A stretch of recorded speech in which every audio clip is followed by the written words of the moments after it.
നമസ്കാരം, നിഷീസ് കിച്ചൺ വ്ളോഗ്സിലേക്ക് സ്വാഗതം. എല്ലാവരും ഹാപ്പി അല്ലേ? അപ്പോൾ ഇന്ന് ഉണ്ടാക്കാൻ വന്നത് ഒരു സ്പെഷ്യൽ ഇഡലിയാണ്, കാഞ്ചീപുരം ഇഡലി. അപ്പോൾ ഇതെങ്ങനെ ഉണ്ടാക്കുന്നത് നോക്കാം. ഒരു ബൗളിലേക്ക് അരക്കപ്പ് സാദാ പച്ചരി എടുക്കാം. ഇതിലേക്ക് അരക്കപ്പ് ഇഡലി അരി ചേർക്കാം. അരക്കപ്പ് ഉഴുന്നുപരിപ്പ് ചേർക്കാം. 1 ടീസ്പൂൺ ഉലുവയും കൂടെ ചേർത്ത് നല്ലോണം മുങ്ങിക്കിടക്കുന്ന ഭാഗത്തിന് വെള്ളം ഒഴിച്ച് 5-6 മണിക്കൂർ കുതിർത്ത് വെക്കാം.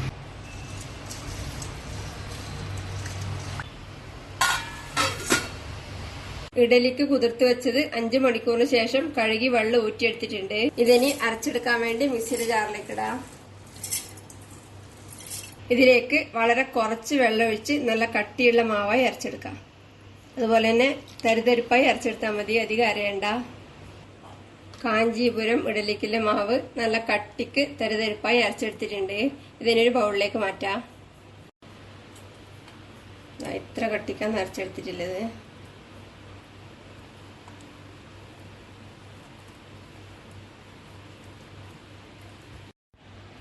ഇതിലേക്ക് വളരെ കുറച്ച് മിക്സിയുടെ ജാറ് കഴുകിയ വെള്ളം ഒഴിക്കുന്നുണ്ട്. ഇതിനി കൈകൊണ്ട് നല്ലോണം മിക്സ് ചെയ്യാം.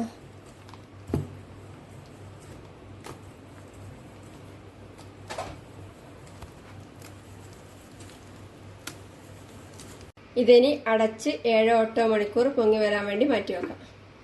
ഇഡലിക്ക് മാവ് അരച്ച് വെച്ചിട്ട് ഇപ്പം 7 മണിക്കൂർ കഴിഞ്ഞു.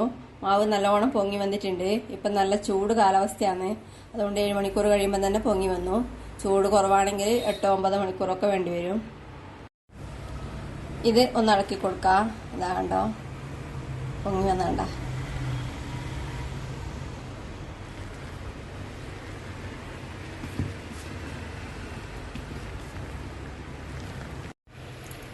ഇനി ഇതിലേക്ക് 1/4 കപ്പ് തൈര് ചേർക്കാം. ആവശ്യത്തിന് ഉപ്പും കൂടെ ചേർത്ത് നല്ലോണം ഇളക്കി മിക്സ് ചെയ്യാം.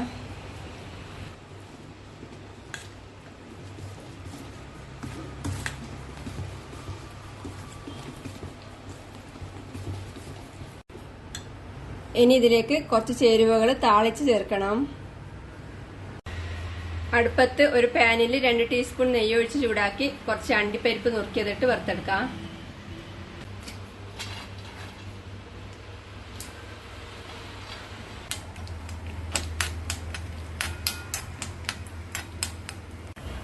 ഇപ്പോൾ അണ്ടിപ്പരിപ്പ് വറുത്തിട്ടായിട്ടുണ്ട്. ഇതിന് തീ ഓഫ് ചെയ്ത് ഇഡ്ലി മാവിലേക്ക് ചേർക്കാം.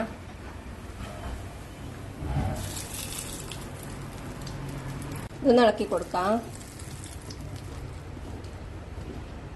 ഇനി പാനിൽ 2 ടീസ്പൂൺ നല്ലെണ്ണ ഒഴിച്ച് ചൂടാക്കി 1 ടീസ്പൂൺ കടുകിട്ട് പൊട്ടിക്കാം. കടുക് പൊട്ടിക്കഴിയുമ്പോൾ ഇതിലേക്ക് 1 ടീസ്പൂൺ ഇഞ്ചി ചെറുതായി മുറിച്ചതും കുറച്ച് കറിവേപ്പിലയും 1 ടീസ്പൂൺ കുരുമുളക് ചതച്ചതും 1/2 ടീസ്പൂൺ ചെറിയ ജീരകം ചതച്ചതും ഇട്ട് താളിക്കാം.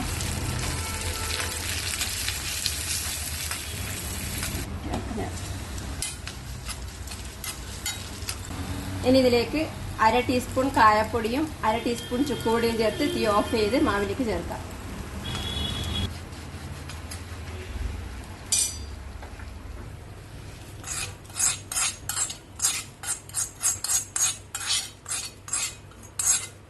നല്ലോണം ഇളക്കി മിക്സ് ചെയ്യാം. കാഞ്ചീപുരം ഇഡലിക്കിലെ മാവ് റെഡിയാണ്. ഇതിന് വേവിച്ചെടുക്കാൻ വേണ്ടി ഒരു അടുപ്പത്ത് ഒരു ആവിപാത്രത്തിൽ വെള്ളം വെച്ച് തിളപ്പിച്ചിട്ടുണ്ട്. ഇതിന്റെ മേലെ തട്ട് വെച്ച് ഒരു 4 ചെറിയ ബൗളില് എണ്ണ വരട്ടി എടുത്തിട്ടുണ്ട്. ഈ ബൗൾ ഇങ്ങോട്ട് വെക്കാം.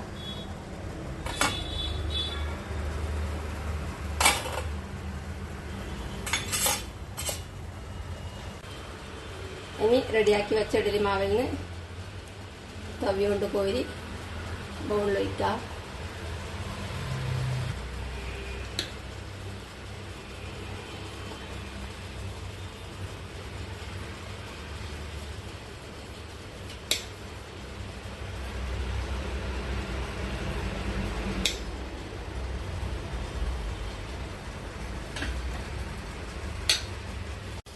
ഇതിനി അടച്ചു വെച്ച് വേവിക്കാം.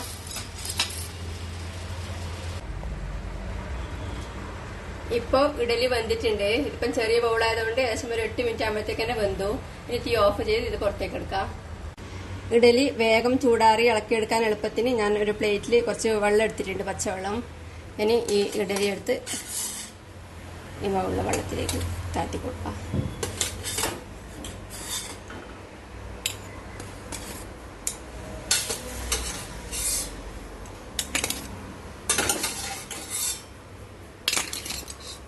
ഇതിന് ചൂട് കുറയുമ്പോൾ ഇളക്കിയെടുക്കാം. ഇഡലി ഇപ്പം ചൂട് കുറഞ്ഞിട്ടുണ്ട്. ഇതിനി ഇളക്കിയെടുത്ത് വേറെ പ്ലേറ്റിലേക്ക് മാറ്റാം.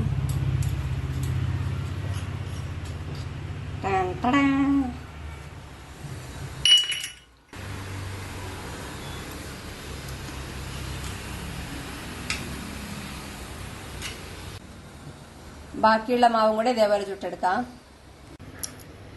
കാഞ്ചീപുരം ഇഡലി കുറച്ചെണ്ണം ചുട്ടെടുത്തിട്ടുണ്ട്. ഇതിന്റെ കൂടെ സൈഡ് ഡിഷ് ആയിട്ട് കഴിക്കാൻ ഞാൻ റെസ്റ്റോറൻറ്റിലെല്ലാം കിട്ടുന്ന പോലത്തെ റെഡ് ചട്നി ഉണ്ടാക്കിയിട്ടുള്ളത്. ഇതിന്റെ റെസിപ്പി നേരത്തെ ഇട്ടിട്ടുണ്ട്, ലിങ്ക് ഡിസ്ക്രിപ്ഷനിൽ കൊടുക്കാം. നല്ല സൂപ്പർ സോഫ്റ്റ് ഇഡ്ഡലിയാണ് ഇതാ.